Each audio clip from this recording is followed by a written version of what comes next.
Nesta sexta-feira, Lula deve se reunir com o presidente da Câmara, os deputados Arthur Lira, para falar sobre uma possível reforma ministerial. Luciana Verdolim, diretamente da capital federal, aqui conosco. Luciana, já se sabe quais pastas é possível que nós tenhamos alterações, mudanças, uma mudança que pode ser só concretizada lá para o segundo semestre, não é? A expectativa é que sim, Tiago. Bom dia para você, bom dia para todos. O que a gente já tem praticamente definido é a questão em torno dos ministérios dos esportes e também do desenvolvimento social. Esporte deve ser transferido mesmo para a Fufuca do Progressistas e o desenvolvimento social deve ficar com o deputado Silvio Costa do Republicanos. Isso está em negociação desde antes mesmo do recesso parlamentar. E essa negociação está avançando para outras pastas e também outros órgãos aqui da administração federal.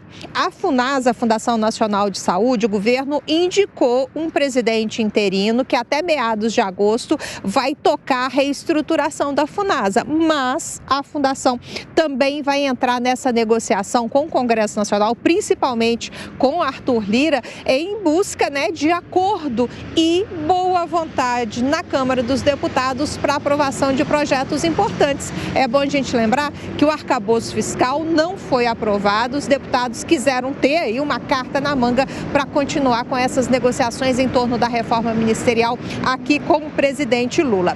A nova Secretaria de Apostas, o governo está querendo regulamentar o setor no país e criou uma secretaria que deve ter algo em torno de mais de 270 cargos. Essa secretaria também entrou na mira do Centrão e a expectativa é de que também ela seja discutida como uma possibilidade de viabilizar as indicações de políticos. O presidente Lula não tem agenda pública na parte da tarde, então a expectativa é de que ele se reúna com Lira depois do almoço.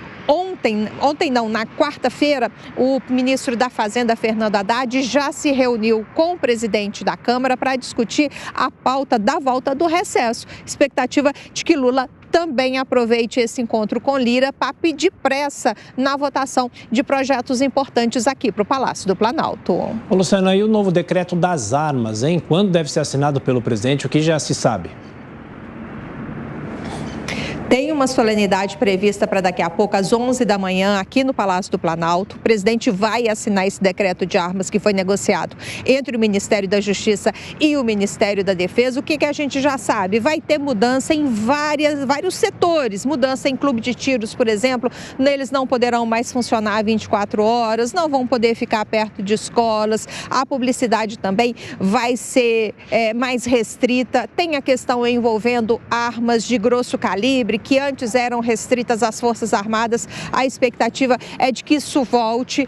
A Polícia Federal deve assumir a fiscalização tanto da concessão de porte de arma no país, quanto da questão dos clubes de tiro. E o presidente Lula deve aproveitar essa solenidade também, Tiago, para anunciar recursos para estados, para investimentos na questão da segurança pública, inclusive lá na Amazônia Legal. No caso aqui do Distrito Federal, o governador Ibanez Rocha vem até aqui ao Palácio do Planalto porque ele vem comemorar recursos que foram liberados para aumento da segurança pública aqui do Distrito Federal. É isso. Então, sexta-feira agitada em Brasília, no âmbito do Palácio do Planalto. Luciana Verdolim volta daqui a pouco e já temos aqui o nosso comentarista Cristiano Beraldo. Beraldo, bem-vindo.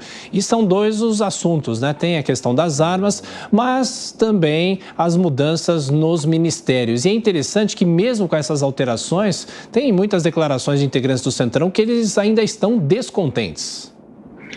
Bom dia, Tiago, Paula, a todos que nos ouvem e assistem. O Centrão é assim, o Centrão só pensa naquilo, só pensa nos cargos. E agora chegou a hora do Lula.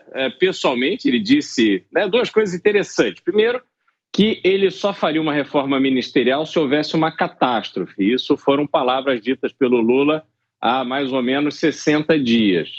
E agora ele disse essa semana que qualquer negociação seria conduzida pessoalmente por ele. Então, estamos aí diante da catástrofe, que é essa falta de apoio no Congresso, apoio do governo no Congresso, essa dificuldade em obter votos, porque as pautas que foram negociadas até aqui, elas foram ou de interesse do próprio Congresso, como foi o caso da reforma tributária, não foi uma iniciativa do Poder Executivo, mas sim da Câmara, liderada por Arthur Lira. E você tem as pautas que são prioridades para o PT, para a esquerda, que são as marcas registradas do governo, que o governo precisa implementar para colocar em prática a sua estratégia de gestão, que é essa máquina inchada do governo, precisa aumentar a arrecadação em cima do contribuinte e precisa que o Congresso coopere. Então agora chegou a hora do vamos ver. Lula vai ter que colocar na mesa, abrir mão de aliados de primeira hora para ceder esses espaços aos partidos políticos. Agora, Beraldo, nós vimos na reportagem da Luciana Verdolim que vai ter mudança aí nas regras dos clubes de tiros em vários setores que utilizam armas. Como que você vê o governo nesse foco, nesse setor? Paula, é um vexame, né? Esse foco do governo em clubes de tiro, em CACs e tal, é uma loucura quando você tem números da segurança pública no Brasil que são vexatórios. O governo devia estar preocupado em conter, em diminuir, em acabar com a violência, em fornecer um ambiente seguro para os brasileiros viverem. Mas não, eles estão preocupados, tomando iniciativas, gastando tempo, indo para cima das pessoas que têm armas ou para praticar esporte, para colecionar, ou eventualmente para a própria proteção, porque a gente sabe que inúmeras cidades em todos os estados, seja em São Paulo, seja no Nordeste, no Norte, no Sul, inúmeras cidades sequer têm plantão policial à noite aos finais de semana. Como é que o cidadão pode manter a sua própria segurança se ele é coibido de ter uma arma para se proteger? O governo não cumpre o seu papel de dar segurança aos brasileiros. E, entretanto, esse governo fica aí, passando a limpo todas as regras que trouxeram um pouco mais de segurança ao cidadão, enquanto não tomam absolutamente nenhuma iniciativa efetiva para conter e acabar com a violência pública no Brasil. Bom, a polícia